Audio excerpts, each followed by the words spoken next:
Democrats try to pack the court, and President Biden caves to the squad on refugees. Let's bring in our political panel of the week. Democrat strategist and Newsmax contributor Doug Schoen. He's also the author of The End of Democracy and spokesperson for the Heritage Foundation, Genevieve Wood. Always good to see you both.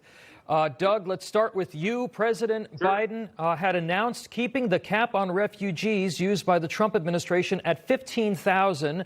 But increasing the slot for different countries. We know that there are dozens of countries where people are coming across the border. By the end of the workday on Friday, he had increased the refugee cap by more than 8 times to 125,000 after an outcry from the squad and some leftist Democrats. Doesn't seem like the White House is even trying to hide who's really in charge here. Your thoughts on such a public and swift capitulation on that issue?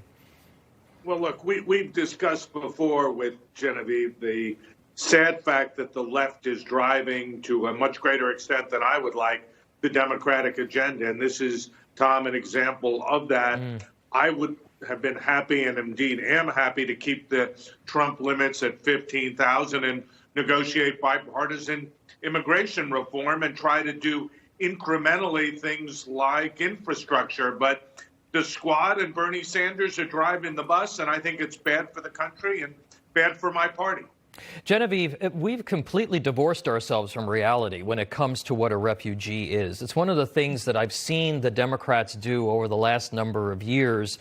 They think that every illegal should be considered a refugee. But these are not political refugees, right? They're economic refugees.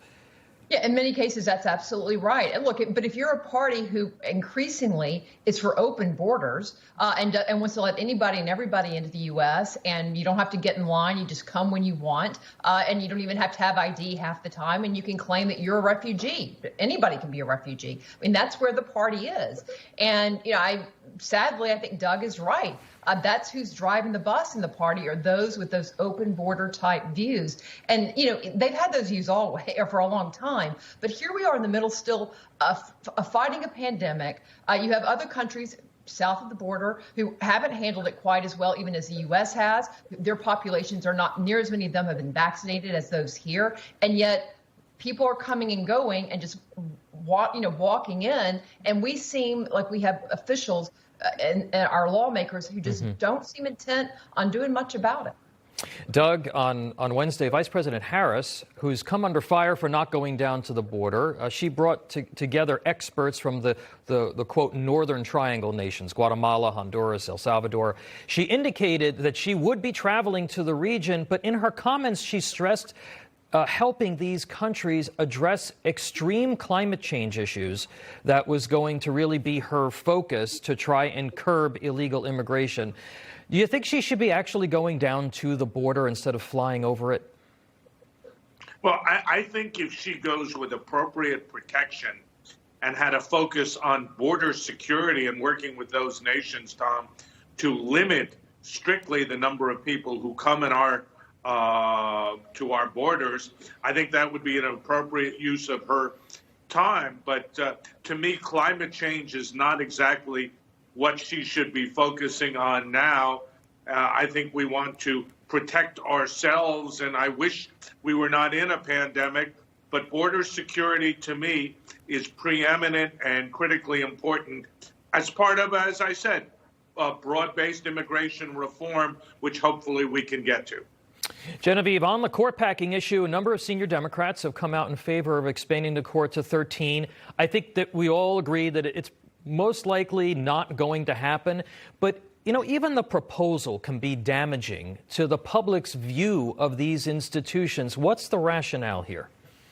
Well, I mean, the rationale is you can't get what you want with the current setup of 9 judges, in their view, and they want to politicize the court. They want to turn it into just another branch of Congress, basically, and say, well, let's just have them, just kind of like they want to pack the Congress, like make D.C. a state and add 2 more liberal senators. They want to add 2 more liberal judges to the court, or 4 more to the court. So they're wanting to politicize it. And you're right, it's bad. It's one of the few institutions, and frankly, a lot of folks already think the Supreme Court is too political. So you're only further damaging this one body that isn't something that's, that is people actually vote for. It's supposed to be non-political. But I think it's also damaging to likely Democratic candidates running that they pushed this so far, because I don't think most Americans think it's a good idea. Even Nancy Pelosi doesn't seem to think it's a good enough idea to bring up for a vote. And yet now Democratic candidates, I think, are going to be forced to answer. What's your view on this? Would you be for something like this? And I got to guess, Doug probably knows better than me, how many of them want to have to answer that question? Yeah. Thanks for watching the Heritage Foundation's YouTube channel. With more than 500,000 members, we are the nation's largest conservative research and education institution. We believe the principles and ideas of the American founding are worth conserving and renewing.